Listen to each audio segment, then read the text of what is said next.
Harold Finch woke up at 2:17 am gasping for air, a crushing pressure in his chest.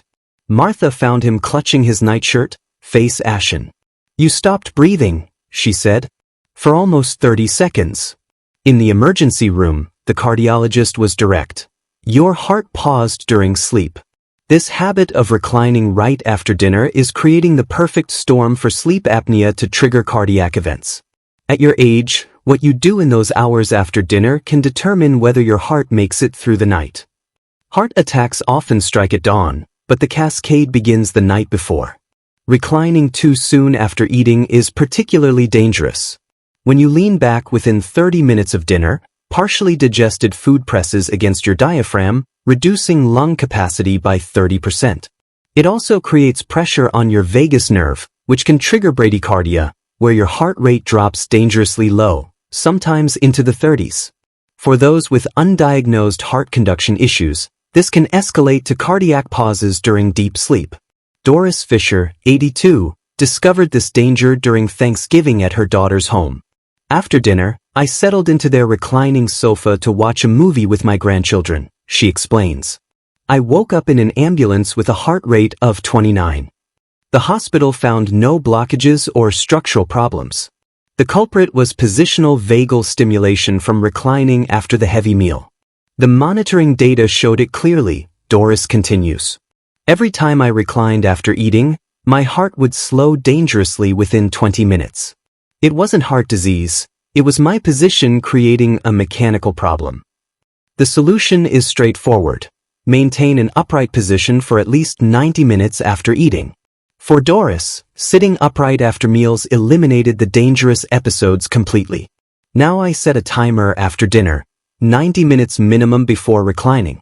My grandchildren tease me about it, but I'd rather be around to see them grow up." If you're finding this information valuable, please hit the subscribe button now. Our channel provides these potentially life-saving insights daily, and subscribing ensures you won't miss critical health information that could make all the difference. The second deadly post-dinner habit involves medication timing. Eleanor Stevens, 76, learned this at her grandson's wedding. "The reception dinner was delayed until 8 p.m. I took my evening medications right after we finally ate," she recalls. "During the father-daughter dance, I felt dizzy, then nothing." The hospital determined Eleanor had experienced a 7-second cardiac pause. 7 seconds where my heart stopped beating, all because nobody explained when to take my pills, she says. The cardiologist explained that taking certain medications immediately after eating creates a dangerous concentration spike during digestion. Most seniors take several medications daily. Beta blockers, calcium channel blockers, and statins, when taken right after dinner, create a dangerous situation. Your liver, already processing your meal, cannot effectively metabolize these medications alongside dinner. The result? Drug levels surge when you enter deep sleep, typically between 1 and 3 a.m., exactly when your heart rate and blood pressure naturally reach their lowest points. This mismatch creates perfect conditions for dangerous bradycardia or heart block. Dr. Leonard Weinstein explains, "If you take blood pressure medications within 1 hour after eating, you experience a 28% increased risk of nighttime arrhythmias. The timing couldn't be worse, drug peaks during sleep valleys. The solution is strategic timing. Take blood pressure medications mid-morning unless specifically directed otherwise. Take statins at least 2 hours after your evening meal. Allow 4 hours between eating and any sleep medications. Always take cardiac medications with a full glass of water." When Martha began spacing Harold's medications away from meals, his overnight oxygen levels improved within days. More importantly, his heart monitor showed no further pauses. The third deadly post-dinner habit starts with what's on your plate. Patricia Hamilton, 71, was on an Alaskan cruise when trouble struck. "The buffets were magnificent, dinner with amazing desserts," she recalls. "On the third night, I woke at 2 a.m. with my heart racing so hard I thought I was having a heart attack." The ship's doctor found Patricia's blood sugar had crashed dangerously low, triggering a stress hormone response that sent her heart racing. He explained that the desserts I was enjoying were causing dangerous blood sugar swings hours later during deep sleep, she says. My body would overrespond with insulin around 2 a.m., creating a crash that forced my body to release emergency adrenaline, exactly when my heart was most vulnerable. For adults over 70, that slice of pie creates a dangerous blood sugar peak approximately 4 hours after consumption, coinciding with your deepest sleep phases when your body is least equipped to manage it. During deep sleep, your pancreas responsiveness to blood sugar changes decreases significantly compared to daytime, creating either dangerous spikes or crashes. The resulting glucose fluctuations trigger inflammatory responses, activating pathways that increase blood viscosity and clotting risk when your heart rate and blood pressure are at their lowest. Equally dangerous is sodium consumption after dark. Victor Ramirez, 74, discovered this at his retirement community's dinner social. I joined friends for Wednesday night dinner, usually soup and sandwiches, he explains.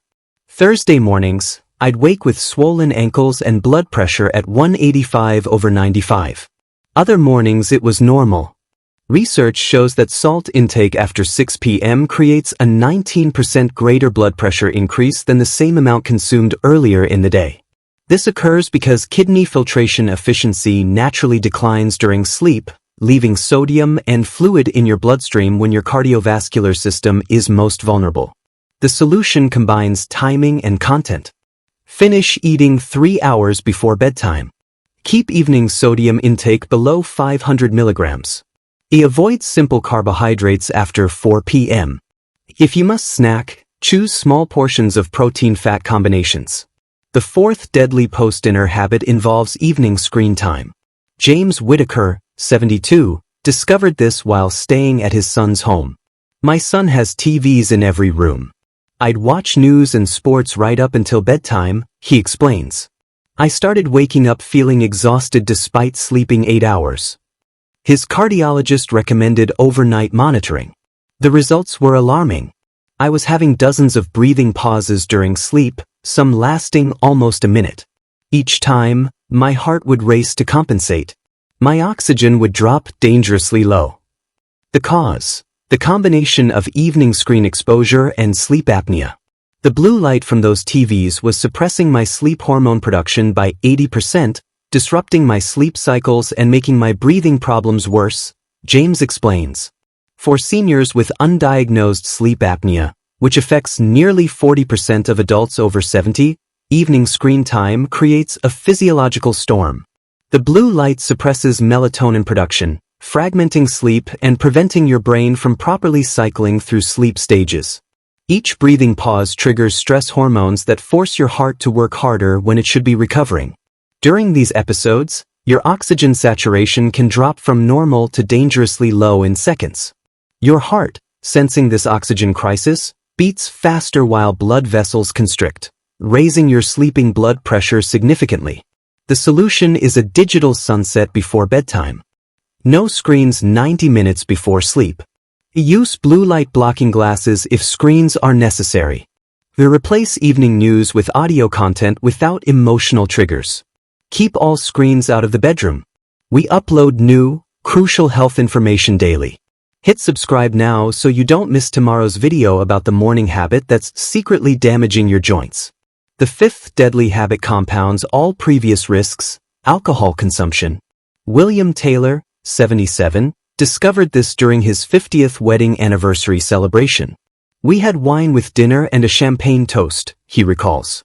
That night, I woke up at 2 a.m. feeling like my heart was somersaulting in my chest.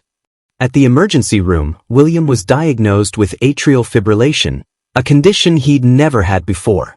The cardiologist explained that the alcohol had disrupted my heart's electrical system, with the effect peaking hours after consumption during vulnerable sleep stages. Even one drink in the evening fundamentally alters your cardiovascular risk profile during sleep. Alcohol relaxes throat muscles and suppresses arousal responses, worsening sleep apnea even in people never diagnosed with the condition. A single evening drink can increase breathing pauses by 45% and extend their duration by up to 20 seconds. More dangerously, alcohol disrupts heart rate variability during sleep, a critical marker of cardiovascular health. It creates an electrical environment particularly susceptible to arrhythmias during REM sleep cycles. Catherine Bennett, 73, discovered a different alcohol interaction during her weekly card game. We'd play canasta every Thursday, always with a glass of wine, she explains. Friday mornings were when I felt worst all week, lightheaded, foggy, sometimes even confused. After glucose monitoring, Catherine discovered her evening glass of wine was causing her blood sugar to crash around 3 a.m., triggering a stress hormone surge. My blood pressure would spike to dangerous levels with these early morning crashes. The alcohol was preventing my liver from properly releasing stored glucose during sleep. For seniors taking multiple medications, evening alcohol forces your liver to prioritize alcohol metabolism over properly processing medications. This creates unpredictable drug levels that can spike dangerously during early morning hours. The solution requires breaking established habits. No alcohol within 6 hours of bedtime. If you must drink, limit to half a glass maximum. Never combine alcohol with sleep medications. Drink a full glass of water for each alcoholic beverage. Williams' transformation after addressing this habit was remarkable.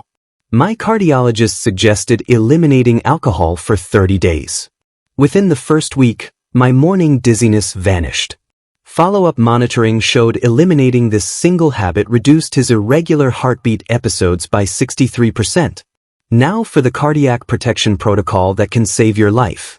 Robert Collins, 79, implemented these changes during a cross-country RV trip after a concerning physical. My doctor said I was at high risk for a cardiac event based on my test results and evening habits, he admits. He gave me this 6-point plan to follow. First, stay upright for 90 to 120 minutes after eating. Use proper back support rather than slouching. For Robert, this meant sitting at the RV's table after dinner rather than immediately relaxing in the recliners. Second, create the medication schedule separated from evening meals. Work with your pharmacist to develop a specific timetable that spaces cardiovascular medications away from dinner by at least 2 hours. Take these with a full 8-ounce glass of water. Third, stop eating completely 3 hours before bed. This was hardest at campgrounds when friends would invite us for late evening treats, Robert admits. I learned to eat a satisfying dinner at 5 p.m. so I wasn't tempted later.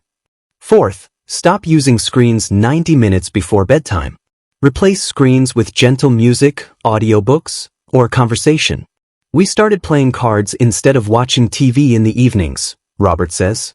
Not only did I sleep better, but our relationship improved. Fifth, eliminate evening alcohol completely for at least 30 days, then reconsider based on cardiac stability. Finally, improve your sleep position. For those with breathing difficulties or heart issues, raise the head of your bed 6 to 8 inches using a proper wedge system, not just pillows, which can actually make breathing worse. The results can be life-changing.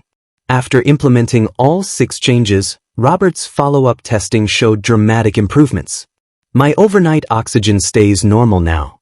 My morning blood pressure went from concerning to perfect. My blood sugar normalized. And I actually wake feeling rested for the first time in years. Harold and Martha Finch implemented this same protocol after Harold's frightening episode. 6 months later, they hosted their first family gathering since recovery. I'm vigilant about my 90-minute upright rule after meals, Harold tells everyone. The grandkids even got me a special timer as a gift. Martha adds, his cardiologist says he's now at lower risk than before the incident because we've removed these hidden dangers. What you do in those hours after dinner determines whether your heart thrives or struggles through the night. For adults over 70, these specific evening habits can be the difference between waking up feeling good or not waking up at all. Harold tells everyone, I thought my evening routine was harmless. It nearly became my last routine. These simple changes saved my life. Saved my life. Your evening habits are either strengthening your heart for the night ahead or setting it up for failure. Make sure you're choosing the path that leads to morning. Please share your thoughts in the comments if you've experienced something like this. Your story could help someone else realize they're not alone. Don't forget to like, subscribe, and hit the bell icon to get notified when our next video goes live.